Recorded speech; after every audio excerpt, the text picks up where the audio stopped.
पंजाब में सैलाब मुतासरीन की बहाली का आज से बाकायदा आगाज। मरियम नवाज ने नुकसानात का 70% सर्वे मुकम्मल होने की तस्दीक कर दी। सैलाब मुतासरीन में फ्लड कार्ड भी तकसीम।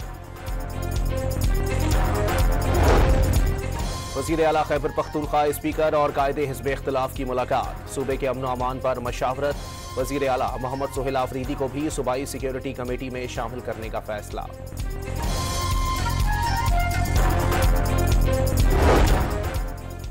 गवर्नर पंजाब ने लोकल गवर्नमेंट एक्ट पर दस्तखत कर दिए। सूबे में बल्दियाती इंतखाबात की राह हमवार। इलेक्शन कमीशन ने बल्दियाती इंतखाबात दिसंबर में कराने का फैसला दिया था।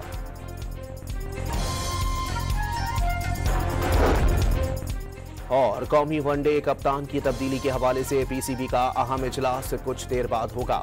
हेड कोच माइक हैसन ने मोहम्मद रिजवान को वनडे कप्तानी से हटाने की सिफारिश की थी। नए वनडे कप्तान के लिए शाहीन शाह अफरीदी और सलमान अली आका के नाम ज़ेरे गौर।